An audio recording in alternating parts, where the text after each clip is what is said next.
Hi friends, welcome to అనగనగా కథలు.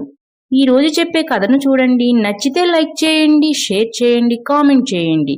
Subscribe చేసుకోకపోతే ప్లీజ్ సబ్స్క్రైబ్ చేయండి. అలాగే నోటిఫికేషన్ కోసం పక్కనే ఉన్న బెల్ ఐకాన్ ప్రెస్ చేయండి. ఇక కథలోకి వెళదాం. అనగనగా ఒక గ్రామంలో ఇద్దరు స్నేహితులు ఉన్నారు. అందులో ఒకరికి కాళ్ళు లేవు, ఒకరికి చూపు లేదు. కానీ ఇద్దరూ కలిసి ఎంత దూరమైనా ప్రయాణం చేసేవారు. ఒకరోజు పని మీద పొరుగురు బయలుదేరారు. అయితే కళ్ళు లేని నరసయ్య కాళ్ళు లేని సూరయ్యని తన భుజాల మీద ఎక్కించుకుంటే, కాళ్ళు లేని సూరయ్య కళ్ళు లేని నరసయ్యకి దారి చెప్తూ ఉన్నాడు. అలా పొరుగురికి బయలుదేరారు. ఇక ఊరు దగ్గరికి వస్తూ ఉండగా దారికి ప్రక్కనే ఒక మామిడి చెట్టు ఉంది. చెట్టు నిండుగా మామిడి పండ్లే. వాటిని చూడగానే సూరయ్యకి నోరూరింది. నరసయ్య నరసయ్య, కాస్త ఆగు, ఈ ప్రక్కనే మామిడి చెట్టుంది. చెట్టు నిండుగా మామిడి పండ్లే, చేతికి అందుతున్నే 4 కాయలు కోస్తాను, తిని వెళదామా అన్నాడు సూరయ్య. ఆగు సూరయ్య, తొందరపడకు, చెట్టేమైనా కంచె ఉన్న పొలంలోకుందా అని అడిగాడు కళ్ళు లేని నరసయ్య. పొలంలోకి ఏమీ లేదే, దారికి ప్రక్కనే ఉంది అన్నాడు సూరయ్య.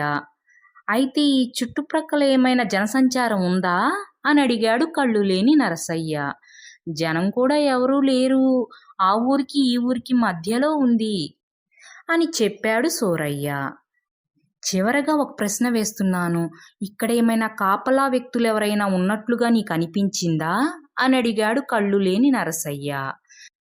కాపలా కాసే వ్యక్తులెవ్వరూ లేరే, ఆ ఆనవాళ్లు కూడా లేవే అని చుట్టూ తల తిప్పి చూసి చెప్పాడు సూరయ్య. అవునా, అయితే ఆ పండ్లు ఒక్కటి కూడా కొయ్యకు, పద వెళ్ళిపోదాం, నాకు దారి చెప్పు అని ముందుకి నడిచాడు నరసయ్య. ఎందుకని నరసయ్య ఆ కాయలు కొయ్యొద్దన్నావు? ఏమవుతుంది ఆ కాయ తింటే అని అడుగుతూనే దారి గురించి చెప్పసాగాడు సూరయ్య. సూరయ్య, ఆ చెట్టుని చూస్తుంటే నీకేమీ అనుమానం రావడం లేదా? కాపలా ఎవ్వరూ లేరు, ఏ పొలానికి సంబంధించింది కాదా చెట్టు, అయినా చెట్టు నిండుగా కాయలు ఎలా ఉన్నాయి? ఎవరు ఎందుకని కొయ్యడం లేదు? ఒకసారి ఆలోచించు. ఆ కాయలు మంచివి కాదనుకుంటా, అందుకే ఎవ్వరు కొయ్యడం లేదు. నిన్ను కూడా అందుకే కొయ్యొద్దన్నాను అని చెప్పాడు నరసయ్య. ఏంటి, ఇందులో ఇంత అర్థం ఉందా? నాకేమీ అనిపించలేదే, నువ్వు చెప్పిందంతా నిజం కాదేమో. ఎవరైనా ఆ ఊరి వ్యక్తులు కనిపిస్తే అడిగి తెలుసుకుందాం. వాళ్ళు కూడా నీలాగే చెప్తే అప్పుడు నువ్వు తెలివిగలవాడవని నేను ఒప్పుకుంటాను. అప్పటి వరకు నువ్వు చెప్పింది నేను నమ్మను అన్నాడు సూరయ్య. సర్లే, నా మాట నమ్మొద్దు, ఆ ఊరి వాళ్ళు చెప్తేనే నమ్ము. అప్పటి వరకైతే దారి సరిగ్గా చెప్పు అంటూ ముందుకి నడవసాగాడు నరసయ్య. అలా నడుస్తూ ఊరి మొదటికి వెళ్ళేసరికి ఒక వ్యక్తి వస్తూ కనిపించాడు.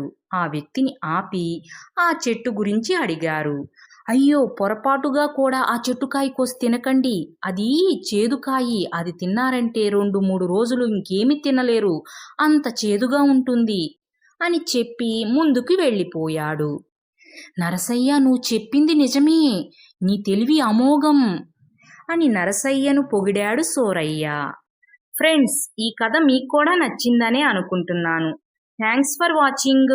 మరో మంచి కథతో మళ్ళీ కలుద్దాం. అప్పటి వరకు సెలవు. Take care, bye.